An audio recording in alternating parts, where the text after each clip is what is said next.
김현정의 뉴스쇼 CBS 라디오와 함께하고 계십니다. 저는 퇴근길 시사자키 정관용입니다. 자, 이제부터는 총선 특집 격전지 토론 준비되어 있습니다. 화제의 격전지들을 돌고 있는데요. 오늘은 서울 노원병으로 갑니다. 2018년 재보선에서 민주당 김성환 의원이 국회에 입성을 했죠. 구의원, 서울시의원, 민선 5기, 6기 노원구청장을 거친 김성환 의원. 이때 이제 이준석 후보는 고배를 마셔야 했는데 사실 방송 등을 통해서 대중적 인지도가 상당히 높은 이준석 후보 역시 이번에는 반드시 승리하겠다 이런 각오를 다지고 있는 곳입니다. 자, 두 분 스튜디오에 직접 모셨습니다. 먼저 기호 1번 더불어민주당 이성환 후보 어서 오십시오. 김성환입니다. 성공은 죄송합니다. 이준석과 김성환 합쳐버렸네요. 제가. 그러네. 이렇게 해서 더 정확하게 여러분들이 네. 인지하실 것 같아요. 김성환 후보님 어서 오십시오. 네, 반갑습니다. 반갑습니다. 지난번에 뉴스쇼에서 한번 인사하신 적 있어요. 이 자리에서. 미래통합당 이준석 후보 어서 오십시오. 두 분 지금 선거운동 하고 계시잖아요. 네. 치열하게. 갑자기 궁금해지는 게 선거운동을 동네에서 하다가 마주치기도 하세요? 그렇죠. 마주치기도 하는데 이번에는 아무래도 코로나 때문에 비대면 접촉 선거운동을 하니까 예전에 비하면 거의 마주칠 일이 아직까지는 많지 않았던 것 같아요. 그래요? 저도 이제 김성환 의원님이랑 선거를 한번 치러봤는데 지난번에는 지방선거랑 같이 치르다 보니까 그때는 후보가 이제 뭐 동네 한 20-30명 돌아다니니까 서로 동선이 겹치기 어려웠는데 이번엔 사실 노출이 잘 되니까 서로 좀 겹치는 일이 많지 않을까? 근데 아직까지는 못 맞추셨습니다. 요번에는 좀 차 끌고 다니고 이래야 맞출 것 같아요. 네. 그렇게 하다 마주치면 좀 민망하지 않아요? 서로 어떻게 하세요? 이게 뭐 전혀요. 동네에서 모르고 지내던 사이도 아니면은 뭐 사실 이게 뭐 야, 오늘 격전지는 상당히 분위기가 지금까지는 좋네요. 다른 사람들은 어떻게 합니까? 굉장히 두 분이 친한 느낌인데 아마 이제 토론에 들어가면 분위기가 좀 바뀌지 않을까 싶습니다. 오늘 룰부터 제가 설명을 할게요. 두 분은 미리 설명을 듣고 오셨습니다만 저희가 공통 질문을 하나씩 드릴 거고요. 두 분께 상대에게 꼭 하고 싶은 질문을 준비하셔라 부탁을 드렸습니다. 각각 2개씩 준비를 부탁드렸는데 뭐 시간에 따라서 1개가 될 수도 있고 2개 다 할 수도 있을 것 같습니다. 저희가 각 질문마다 똑같이 시간 배분을 합니다. 질문, 답변, 질문, 답변. 그래서 시간을 넘게 되면은 부득이하게 저희가 마이크를 좀 내릴 수도 있다는 점 미리 말씀을 드리고요. 진행을 해보죠. 먼저 공통 질문. 자, 내가 왜 서울 노원병의 국회의원이 돼야 하는가? 이 이야기입니다. 1번 김성환 후보부터. 나 김성환이 왜 서울 노원병 의원이 돼야 하는가? 답 주시죠. 네, 요즘 코로나 때문에 세계가 난리잖아요. 예. 근데 코로나보다 100배, 1000배 큰 위기가 올 수 있는 게 기후 위기랍니다. 이 기후 위기를 막지 않으면 훨씬 더 큰 피해를 볼 수 있는데요. 그래서 유럽이나 미국은 지금 소위 그린 뉴딜이라고 해서 대략 2050년까지는 소위 탄소를 쓰지 않는 그런 새로운 문명 사회를 만들려고 해요. 예. 대한민국도 조금 늦긴 했습니다만 뒤처질 수 없거든요. 근데 제가 구청장 때 대한민국에서 가장 먼저 소위 에너지 제로 주택을 직접 짓기도 했고요. 한국도 이제는 그 새로운 문명 사회 속에서 새로운 일자리와 산업을 만들어야 되는데 누구보다도 제가 그런 경험과 내용을 많이 갖추고 있어서 제가 꼭 다시 국회로 가야 되지 않을까라는 생각도 있고요. 동네 입장에서 보면 제가 이제 상계동에서 30년째 살고 있는데 그 지역에서 구의원도 하고 시의원도 하고 또 청와대도 갔다 오고 구청장 8년 하고 지금 국회의원 2년 차인데 아마 동네 번지수까지는 아니어도 동네 구석구석을 가장 잘 아는 사람 하면 김성환 아닌가 싶어서 그런 면에서 제가 상계동을 대표해서 국회의원 활동을 누구보다 잘할 수 있지 않을까 그렇게 생각을 하고 있습니다. 그래요. 2번 이준석 후보. 내가 왜 노원병의 의원이 돼야 하는가? 제가 정치를 하면서 이제 선거에 나오기 시작한 건 4년 전부터인데 20대 총선부터인데요. 그때 지역을 선택해라 아니면 비례를 나갈 거냐 이렇게 이야기했을 때 우선 비례는 접었고요. 왜냐하면 그거는 청년 비례 방식으로 국회에 진출하는 것은 오히려 젊은 정치를 왜곡시키는 것이다. 이런 입장 갖고 있었기 때문에 지역을 고른다 했을 때 제가 가장 애착을 가지고 무엇보다도 발전시키고 싶은 지역이 어디냐 했을 때 제 어릴 적 추억이 깃들어 있는 상계동이다 해서 고른 것인데 제가 상계동에서 어릴 때 1살 때부터 살아서 이제 96년도에 상계동을 떠났었어요. 예, 예. 그때 그래서 이제 그 다음부터 기숙사 학교들 다녔던 기억이 있는데 그런데 96년도에 마지막으로 들어왔던 시설이 뭐냐면요. 그게 그 7호선입니다. 7호선 2기 지하철 7호선이 네. 완공된 이후에 그 다음에 상계동에 어떤 발전이 있었느냐를 상계동 주민들이 생각해 본다면은 거의 없습니다. 예를 들어 그 당시부터 말이 나왔던 동부간선도로 확장 문제나 이런 것들. 동부간선도로 확장이 시작된 지 13년이 되었지만 아직까지 완공이 되지 않았습니다. 올해 말이나 이쯤 완공될 거로 보이는데 지금까지 사실 뭐 임채정 의장부터 해서 민주당의 유력 정치인들이 이곳에서 정치를 해왔지만은 반대로 공약했던 지역 발전들을 이뤄내지 못했거든요. 오히려 저는 이건 제 추측입니다만은 결국 매우 그 민주당 지지세가 강한 곳이다 보니까 텃밭이라고 인식해서 발전은 소외된 것이 아닌가. 그래서 이번에는 야당을 한번 뽑아주십사 이렇게 알겠습니다. 부탁드리고 싶습니다. 자, 이런 이유로 왜 나여야 되는가에 대해 답변을 주셨어요. 김성환 후보, 이준석 후보. 이번에는 상대에게 던지는 이제 질문인데 아마 저보다도 상대에 대해 훨씬 더 잘 알고 계시는 분들이기 때문에 아마 가장 좀 날카로운 질문을 던지지 않으실까 싶습니다. 1번 김성환 후보가 이준석 후보에게 던지는 질문부터 갈까요? 네, 개인적으로 꼭 하나 물어보고 싶은 게 있었어요. 그 지난번에 만화책 보니까 1살 때 예. 상계동에 왔다고 하는 것 같은데 그럼 실제로 태어나긴 어디서 태어났어요? 저는 성동구에 있는 한양대병원에서 태어났습니다. 예. 그게 궁금했어 개인적으로. 그러죠. 예, 예. 이거 질문 아니죠? 네, 네. 예, 주십시오. 그 이제 질문 질문? 네, 1번, 네, 답변 네. 1번입니다. 그 아무래도 이제 우리 노원 입장에서 보면 제일 중요한 문제가 이제 창동 차량기지하고 면허시험장 이전 문제일 텐데 차량기지는 이전이 확정이 됐고 또 도봉 면허시험장도 얼마 전에 기본 협약을 맺어서 이전이 확정이 돼서 진짜 이곳에 서울 동북부 발전을 위한 좋은 일자리를 만드는 것 굉장히 중요한 일이잖아요. 이제 그런 면에서 보면 최근 이제 서울시하고 노원구하고 이제 저하고 같이 이 지역이 이제 반도체 다음 먹거리인 바이오 그러니까 생명 의료 대기업과 그런 연구소를 유치를 하고 그것을 치료할 수 있는 시설로 서울대병원을 넣자. 그리고 2만석 규모의 음악극장이 생기니까 음악 산업도 좀 유치해 보자. 이런 구상을 갖고 있는데 예. 2년 전에 우리 이준석 후보 공약을 보니까 종합환승센터나 대학 캠퍼스 계획을 가지고 계시던데 그 후에는 어떤 계획인지를 제가 잘 몰라요. 그래서 혹시 우리 후보님께서는 이제 최근에는 어떤 계획을 갖고 계신지가 궁금하네요. 저는 그 공약을 만들 때요. 저는 변하지 않는 공약을 내는 것을 굉장히 중요하게 생각합니다. 그만큼 심도 있게 검토하고 앞으로도 계속 꾸준히 추진해갈 수 있는 공약들을 원하기 때문에 그 당시에 제가 창동 차량 기지가 사실 7만 5천 평이나 되는 큰 땅이기 때문에 그 안에 그 하나의 시설을 공약하는 것도 크게 의미가 없다. 그래서 그 지역의 특성에 맞게 한 3가지 시설을 제가 공약했었는데 첫째로는 뭐 일자리 특성으로 인해 가지고 공기업을 유치하는 부분에 대해 가지고 언급을 했었고요. 그 다음에는 사실 노원이 교육도시로서 발돋움한 데 있어가지고 고등교육기관의 부재라는 것. 6개 대학이 있다고는 하지만은 육사나 아니면 뭐 성서대학교 아니면 뭐 사실 좀 특수교육기관이라든지 아니면은 지역별로 봤을 때 노원 을이나 병에 해당하는 부분은 없기 때문에 그런 부분을 강화하겠다 이렇게 말했고요.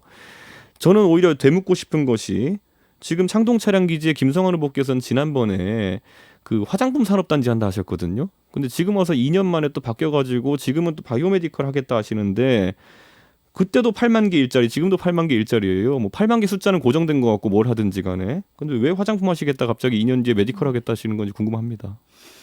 그때도 이제 여전히 메디컬은 있었고요. K-뷰티 산업도 우리가 할 만하지 않냐라는 거고 저는 그건 여전히 살아있다고 생각하는데 K-뷰티 산업을 왜 얘기를 했냐면 아까 그 말씀하셨던 우리 노원에 굉장히 경쟁력 있는 대학이 있죠. 서울과학기술대학교. 그 과학대학교에 제가 알기로는 거의 유일하게 화장품 대학원이 있어요. 거기 대학원을 나온 분들이 굉장히 좋은 일자리로 많이 간대요. 그러니까 기왕에 가까운 곳에 일종의 K-뷰티를 연구하고 거기서 인력을 배출할 수 있는 곳이 가까이 있기 때문에 그리고 2만석 규모의 음악 전용 극장이 지어지잖아요. 대략 예측컨대 국내에서 한 절반 그리고 해외 특히 이제 중국이나 일본 쪽에 관광객들이 한 절반 정도 매일 저녁 그곳에서 공연을 볼 가능성이 높은데 맞습니다. 그렇게 되면 그분들이 주로 이제 특히 중국 사람들이 화장품을 구매하고 싶어하는 분들이 많잖아요.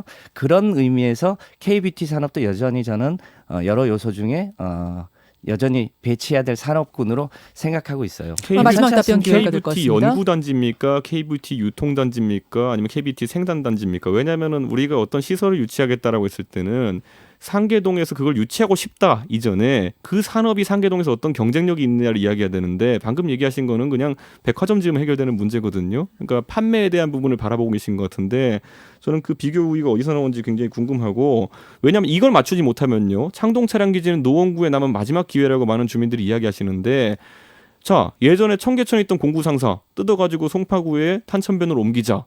이명박 대통령이 그때 시장 때 했죠. 그랬더니 지금 10년이 지나도록 지금 텅텅 비어 있잖아요. 공구상가 한다고 했는데. 그러니까 저는 가든파이브 같이 될까 봐 두려워서 그러는 겁니다. 그래서 이게 어떤 비교 우위가 있는 거죠? 화장품 산업에 있어서. 그러니까 이게 이제 질문하고 답변이 좀 바뀐 것 같긴 한데 그러게 말입니다. 기왕에 말이 나왔으니까 여전히 이제 여기 중심은 일종의 생명 의료 그러니까 바이오 메디컬 클러스터가 중심이고요.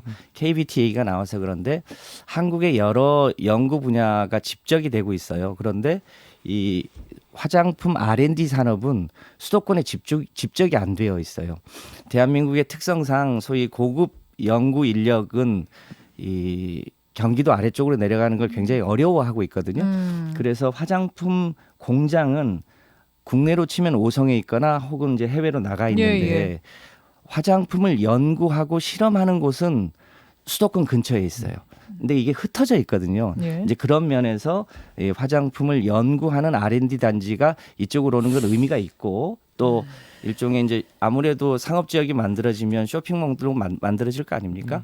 연구하고 실험하고 그리고 일부는 또 판매도 하고 알겠습니다. 그럴 수 있다고 보여집니다. 그걸 합치면 8만 명 정도 일자리가 나온다 이렇게 보시는 거죠. 바이오나 뭐 생명공학이나 음악 산업들 다 포함해서겠죠. 자, 지금 이제 퐁당 퐁으로 끝났는데 똑같은 발언 기회를 드릴 것을 약속드리면서 이번에는 이준석 후보가 김성환 후보에게 질문 주시죠. 예, 제가 2년 전에 다른 토론에서 한번 언급했던 적이 있는데요. 결국에는 구청장으로 재직하신 8년과 그리고 지금 의원 활동을 하신 2년간을 거쳐봤을 때 노원구의 인구 감소 추세를 막지를 못했습니다. 지금 그 당시 토론에서도 뭐 별내로 이주하는 사람들이 많고 그런 요인이 있다고 분석하셨는데 사실 상계동에 있는 사람들이 별내로 이주한다라고 하는 것은 남양주 별내에 비해 가지고 상계동의 정주 요건이 좋지 못하다는 이야기거든요. 그러니까 저는 이거는 구청장 8년 하시면서 정주 요건을 뭐 좋게 만들지 못했다라는 해석을 할 수도 있는 거라서 지난 2년 동안 의원 활동하시면서 상계동의 인구 문제에 대해서 어떤 대안을 제시하셨고 어떻게 거기에 대해서 앞으로 대처하실 건지 궁금합니다. 인구가 얼마나 줄었어요? 최전성기는 2000년대 초 65만 가까이 갔었고요. 네네. 지금 53만. 이번에 많은 청취자들이 기억하시겠지만은 그래서 노원 가불병이 노원 가불이 될 뻔하기도 한 사안입니다. 알겠습니다. 자, 1분씩 지금 드리고 있습니다. 답변 주시죠. 예, 이제 서울이 전체적으로 대한민국이 전체적으로 이제 저출산 문제 때문에 인구가 좀씩 이제 줄어들고 있고 서울이 전반적으로 그렇죠. 근데 우리 노원은 최근에 이제 주거 단지가 20년, 30년 된 아파트 단지들이 꽤 있잖아요. 그래서 뉴타운 지역도 지금 여러 군데 인구가 빠져나가고 있는 중이고 우리 이준석 의원님이 조합원으로 있는 주공 8단지도 그렇고 저 태릉에도 그렇고 이런 이제 재건축 수요가 있으면서 일시적으로 인구가 줄어드는 일시적이다. 측면이 있어요. 예를 들면 우리 인구가 가장 많을 때 송파가 잠실 재건축을 하면서 송파구 인구가 또 일시적으로 줄은 적이 있거든요. 그러니까 전반적으로 인구가 감소되는 문제는 빼고 일종의 이제 새로운 주거 단지를 만드는 것 이게 이제 뉴타운이나 8단지나 이제 가까운 주공 5단지나 태릉 현대 같은 데가 이제 재건축이 되고 또 이거는 뭐 직접 관련되는 건 아닙니다만 제가 최근에 마무리요. 수락 리버시티 1, 2단지를 노원구로 편입하는 일을 알겠습니다. 하고 있는데 자. 그런 일 등을 하면 저는 다시 인구가 좀 늘어날 거다 이렇게 저는 그래서 예측하고 방금 있습니다. 전에 의원님 말씀하신 거에 공감하는 부분이 있는데 그 어쨌든 주거 환경에 대한 부분이라 좀 봐요. 그러다 보니까 재건축으로 나갔다가 들어온 사람도 있고 한데 그러면 앞으로 노원구 일대에 그 30년을 경과한 아파트들 이제 4년 차 되어간 아파트들의 재건축에 대해 가지고는 뭐 규제를 완화하겠다는 입장이신지 예를 들어 안전진단을 완화하겠다는 입장인지 아니면은 그대로 현행 제도들을 유지하겠다는 입장이신지가 궁금하거든요. 재건축에 대한 얘기. 그러니까 이제 우리의 이제 걱정거리이지 않습니까? 그 최근에 제가 구청장 때 이제 주공 아파트 단지 등의 재건축의 경제성을 분석을 해봤어요. 그런데 현재까지는 소위 5층 아파트 그러니까 8단지나 주공 5단지나 저 태릉 현대나 이런 데는 그 나름의 경제성이 있어요. 그런데 아직까지 15층짜리의 주공 아파트 단지는 현재로서는 그러니까 재건축 규제 뭐 안전진단의 강화 이런 것 때문에 재건축이 되는 게 아니라 아직까지는 사업성이 없어서 조합원들이 원치 않는다? 아직까지는 사업성이 없어서 자기 비용이 너무 많이 들어가요. 그러니까 제가 보기에는 우선 창동 차량기지나 면허시험장 등의 좋은 일자리를 많이 만드는 일이 앞으로 이제 10년에 걸쳐서 이루어질 텐데 그때쯤 되면 저는 이제 주공 아파트 단지도 사업성이 있게 될 거라고 예측이 되는데 그러면 그 전까지는 대략 수도 배관 문제라든지 주차장 문제라든지 이런 거를 잘 보완하면서 사업성이 생길 때까지 조금 더 주민들이 아껴 쓰고 고쳐 써야 되지 않을까 그렇게 생각합니다. 저는 그래서 지금 이제 뭐 사실 초역세권에 해당하는 7단지라든지 아니면 뭐 대리민공 아파트 같은 경우에는 사업성이 확보되었다는 주장을 하는 분들도 있죠. 왜냐하면 최근에 문재인 정부 들어서서 부동산 가격 상승이 있었기 때문에. 근데 그런 부분에 대해 가지고 글쎄요, 저는 큰 방향성을 저희가 정해야 되는데 결국에는 뭐 노원구가 주민 중에서 전월세로 사시는 분들 비중도 높고 하다 보니까 그분들의 주거 안정 대책도 고려해야겠지만은 지금 큰 틀에서 재건축에 대해 가지고 제약을 많이 거는 것이 문재인 정부 아니겠습니까? 그렇다 보면은 그런 부분에 대해서 완화를 하겠다는 의지가 있으신지 아니면은 정부 시책을 그대로 따라가실 것인지 궁금합니다. 자, 잠시만요. 제가 앞에서도 퐁당 예. 퐁으로 끝났기 때문에 이번에도 지금 이게 마지막 사실은 답변이 발언 기회였는데 또 예. 질문을 던지셔서 이거는 김성환 후보가 답변을 하고 싶다 하시면은 드리고요. 그러니까 두 분이 다 동의하시면 답변 기회를 드리는 거죠. 짧게 하죠. 뭐. 짧게 하시겠어요? 네. 네.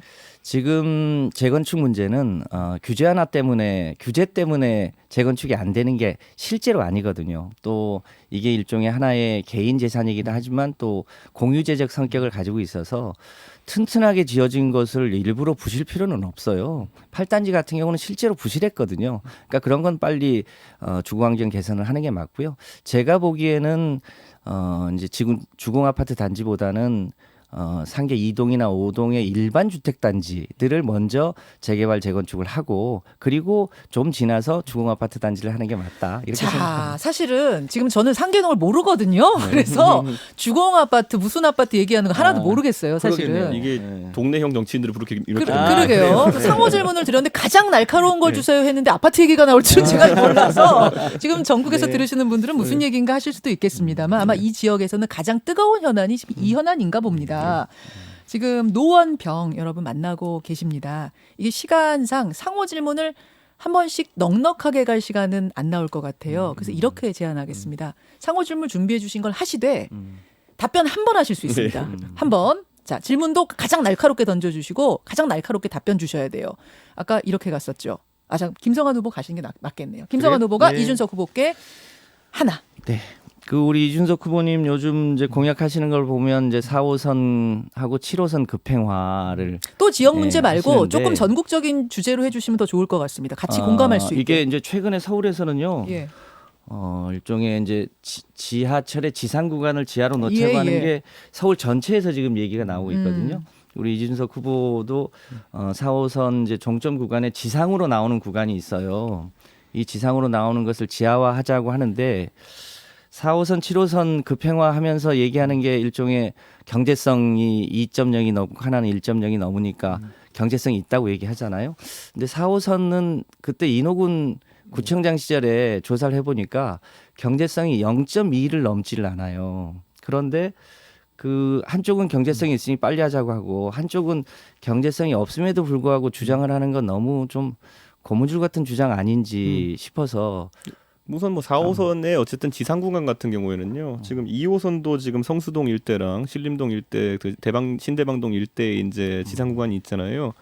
이 부분은 첫째로는 BC 분석이 낮게 나오는 이유가 이걸로 인해 가지고 운행 속도가 빨라지고 이러진 않기 때문이거든요. 급행은 BC가 아주 좋게 나오는 것이 운행 속도가 개선되기 때문인데 저는 여기서는 다르게 생각해야 되는 것이 안전 문제도 결부되어 있습니다.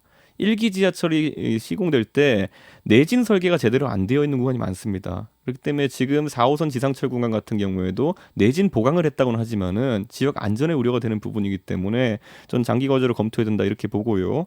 예전에 4.7호선 같은 경우에도 이제 제가 공약을 지금 3번째 하고 있는데 급행하는 것도 그 전에 안철수 후보랑 붙었을 때도 현실성이 없고 비용이 많이 든다고 했었고 그리고 김성환 후보님이랑 붙었을 때도 캠프 측에서 4.7호선은 이게 급행이 좀 비용이 많이 들고 현실성이 떨어진다는 언급하셨는데 공교롭게 작년에 박원순 시장님이 4호선 급행안은 추진하기로 하고 7호선도 장기적 검토를 하겠다고 했어요. 그러니까 저는 사실 제가 좀 더 미래를 바라보고 얘기했던 것 같은데 저는 지상철 구간 지하화 같은 경우에도 비슷할 거라 봅니다.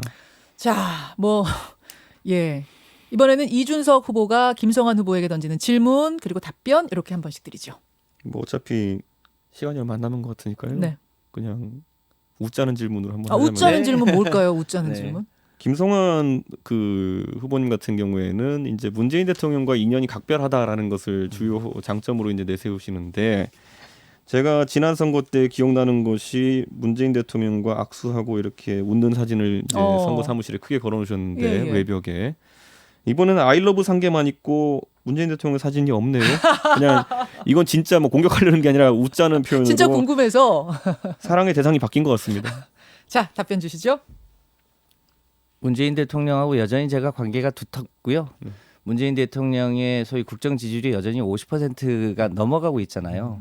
그런 상황이어서 그건 여전히 변함이 없습니다. 제 선거 공보에 여전히 문재인 대통령과 함께 찍은 사진이 여전히 있습니다. 다만 이제 외벽에 붙이는 문제를 늘 그렇게 해야 되느냐에 대해서 그 사랑은 변하지 않았고 저는 문재인 정부가 성공하기를 진심으로 바라고 그런 의미에서 21대 총선에서도 문재인 정부와 혹은 그 다음에 이 민주당이 요 다음에도 대한민국의 미래를 책임져 나가는데 더 훨씬 진중하게 열심히 할 거다라고 말씀드리고 싶습니다. 자, 두 분 사실은 분위기가 부드러운 것 같으면서도 지금 옆에서 저는 보고 있잖아요. 지금 1m 거리에서 보고 있는데 두 분한테 그 부드러운 날카로움 부드럽게 불꽃이 튀는 거를 저는 목격을 했습니다. 예, 서울 노원병.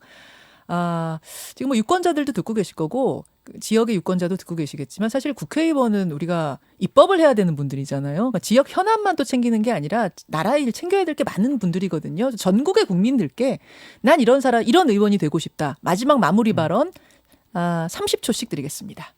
어떤 분부터 먼저 하실까요? 이번엔 이준석 후보부터 하시겠어요? 저는 미래통합당. 저는 제 도전이라는 것이 제 고향 상계동을 발전시키기 위한 목적도 있지만은 정치를 젊게 만들겠다는 목적이 있습니다. 그리고 거기에 모델로 삼고 싶은 것이 뭐냐면은 결국에는 영국의 정치인들 같은 경우에 지역구를 잡아가지고 꾸준히 도전하면서 그 안에서 정치를 진지하게 접근하는 방식으로 이제 정치 시작해서 총리까지 가고 이러는데 우리나라는 청년에 대한 어떤 접근 방식이 청년 비례대표제도로 이용해서 시혜적으로 이제 정치 시작하게 하는 경우가 있거든요. 그래서 저는 그런 부분을 거부하는 의미가 있는데 그나마 인지도가 좀 있고 이름이 알려진 제 당선이 아마 그런 것에 기폭제가 되지 않을까 그런 정치 개혁의 의미로도 바라보고 있기 때문에 꼭 이번에 당선되어서 그렇게 하겠습니다. 정치 개혁, 청년 정치. 자, 김성환 후보님. 2050년에 탄소 제로 사회를 만드는 게 유럽과 미국의 굉장히 중요한 이슈입니다. 그린 뉴딜의 방식을 통해서 그렇게 해보자는 건데요. 대한민국도 그런 새로운 사회를 만들어야 합니다. 그런 일을 국회에서 적극적으로 해보고 싶고요. 동네에서는 제가 우리 아버지 말씀이 평소에 선거 때 열심히 하지 말고 평소에 열심히 해라. 평소에 열심히 하지 않으면 떴다방처럼 보인다. 이런 얘기를 늘 하셔서 제가 2년 내내 매 주말이면 주민들하고 늘 소통해 왔거든요. 제가 일종의 경청의 달인, 소통의 달인이라는 별명을 만들어 주셨는데 그런 이 닉네임이 부끄럽지 않도록 열심히 더 노력하겠습니다. 소통하겠다라는 김성환 후보까지 오늘 서울 노원병 두 후보님 고맙습니다. 감사합니다. 감사합니다. 김현정의 뉴스쇼는 청취자 여러분의 참여로 이루어집니다. 트위터, 페이스북, 레인보우 게시판, 그리고 단문 50원, 장문 100원의 유료 문자 샵 1212, 우물정 1212 통해 참여하실 수 있습니다. 김현정의 뉴스쇼, 여러분과 함께 만듭니다.